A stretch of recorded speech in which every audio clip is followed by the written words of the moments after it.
I've seen so many people recommend sniper builds focused entirely on ADS speed, and sure, it's flashy and it looks good, but here's the problem. A faster aim won't help you if your shot doesn't land. Instead of chasing ADS speed, you should be asking yourself, how do I make my shots land? Let's break down how to do that. Today we're cutting through the noise and breaking down the ultimate sniper setup for Black Ops 6 Warzone and teaching you exactly how to build your snipers. If you've been missing shots you know you should have hit, this video is definitely for you. First off, why should you trust me? These are my KD ratios with the past snipers that I've used in MW3 Warzone. You can see that they all have 50% headshot ratings on every single one of them, and all the KDs on each of those weapons are extremely high. I am very accurate with these guns because I build them to be accurate. There's no point of having a gun that has a super fast ADS speed if you can't be accurate with it, and aiming idle sway is always an issue and always will be an issue in Warzone, so that's something you've got to really try and combat. So this is the reason why I mean having an accurate sniper is so much more beneficial than having a quick ADS time. Right there, that guy went up against me. Since I have an accurate sniper, I don't have to hold my breath ever. In all these clips, you can see that I'm never holding my breath in any of them,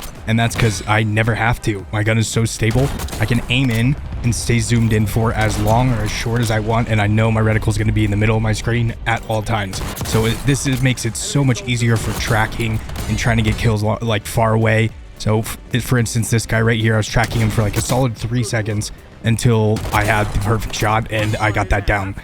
It makes it so easy to hit people one after another, and people that are flying in, for instance, like this one as well. People that are standing still are dead every single time. It is so easy to hit them because I can just go 1, 2, 3, and I never have to hold my breath ever. The reticle's always right in the middle. All I have to do is just aim my cursor right to where they are, make sure I get the bullet drop correctly, and then I'm getting it down every single time. So right here, for instance, still tracking a guy, and then on this one, it's the guy's head is such a small sliver above that little hiding place right there.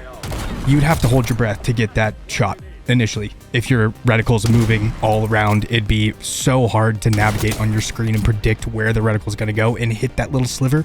But since my gun's accurate, all I have to do is just move my cursor right over, and then I get an immediate down. So this is what I'm talking about when I say the benefits of having an accurate gun over fast ADS time.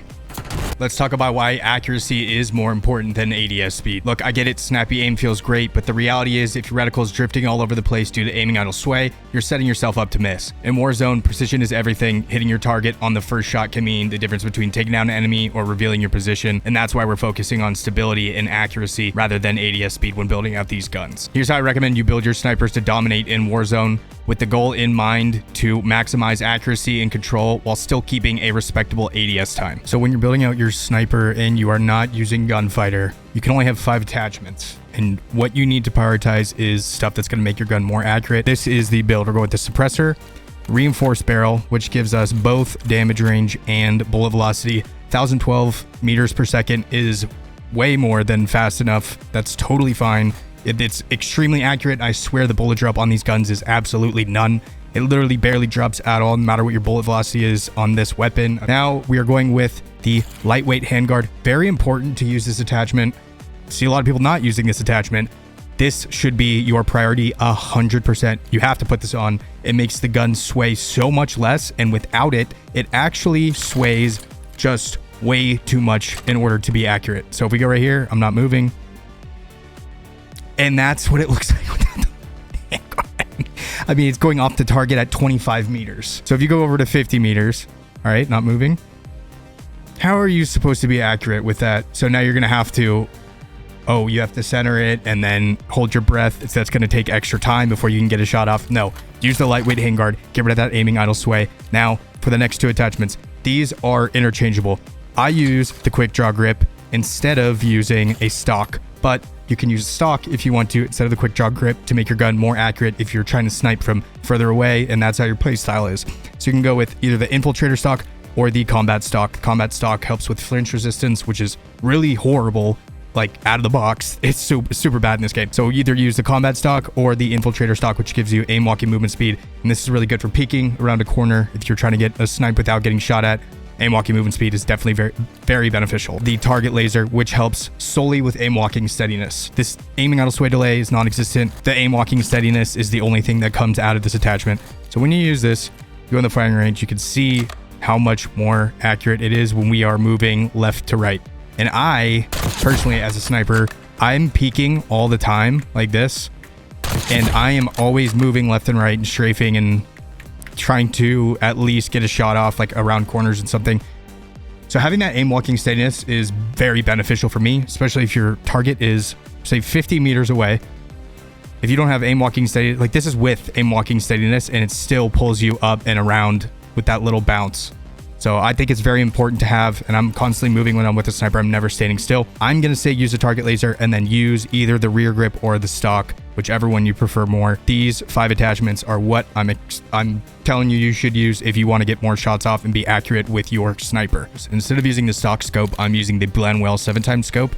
And with this gun, if you get 500 kills in multiplayer, as you can see right here with this challenge, you can get the even cleaner version of this sight, which doesn't have that little drop off from thickness in the middle, which I don't really like. It just makes it a clean T, which is definitely my favorite reticle. Next, we are rocking the suppressor because obviously I want no minimap firing ping always. That's exactly how I want my sniper to be. I don't want them to know where I'm shooting them from. For the barrel, we're going to use the reinforced barrel because it gives us a good boost to bullet velocity and makes our damage range higher. And this thing only one-shots until 79 meters. That's not as far as you think it is. It sounds like a big number. On Rebirth Island, there are so many places where if you're trying to shoot someone past 78 meters, you're not going to get a one-shot down. That's why I have a class setup video with the Morris coming out. I definitely recommend watching that. That is my favorite sniper in Warzone right now because it one-shots at any range. Either way, I digress. Let's keep it going. So I did some testing with all these underbarrels and I tried them out in multiplayer a bunch, and I can attest 100% that the lightweight handguard actually does the most for aiming idle sway compared to any of these other attachments. I know the precision handguard says that it also does 3 aiming idle sway, but the lightweight handguard actually helps more when it comes to aiming idle sway. Go with the lightweight handguard. This is the only game where recoil actually matters when it comes to sniping because your scope bounces after you take a shot.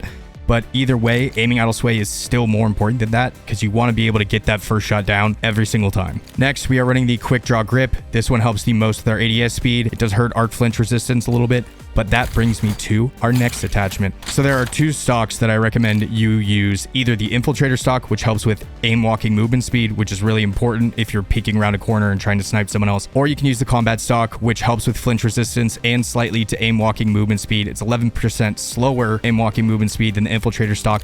Either way, the flinch in this game is absolutely horrible on snipers. So if you want to combat that flinch, I recommend going with the combat stock. It will help with your accuracy and will help you hit those shots if someone else is shooting at you. So when it comes to the laser, the target laser used to be a necessity, but then they came out with an update that made it so every gun just automatically has this aiming idle sway delay built into it. The only thing that the target laser is going to really help with is that aim walking steadiness. So when we go into the firing range right here, I can show you when you are ADS, it is extremely stable compared to how it is without it on. It will start to bounce a little bit. See that little bounce it has? So either way, this gun is still super stable, but that bounce might get annoying, especially if you're trying to hit a target outside like 100 meters. This bounce is going to really introduce another variable just that might make you miss a shot if you're trying to ADS and move around and shoot someone at the same time. If we can get rid of as many variables as possible to keep us from actually hitting our shots, we want to do that. So I'm still running this target laser. Last attachment, and something really important that I want to bring up, the rapid fire attachment and the downsides of it actually. So you see here, it says horizontal recoil control and vertical recoil control,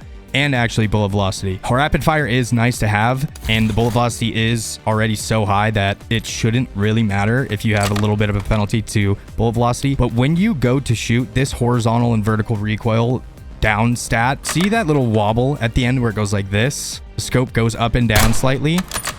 So that's because of the rapid fire attachment, and that might cause you to miss a follow-up shot that you desperately need, and that is the reason we are not running it. So this is it.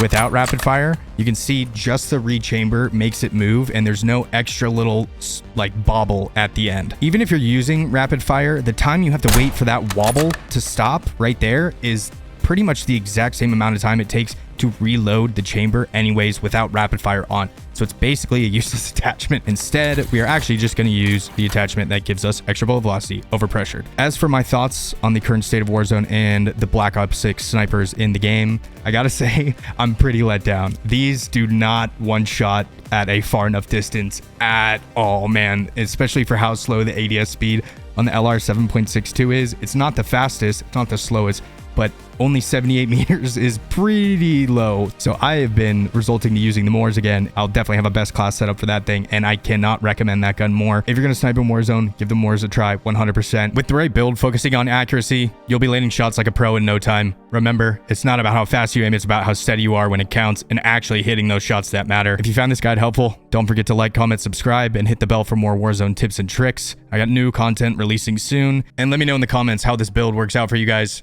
if there's any quals you have with it and any recommendations you'd have, and I will definitely respond and give my opinion on it. I appreciate you guys for watching as always, and I will see you in the next one. Peace.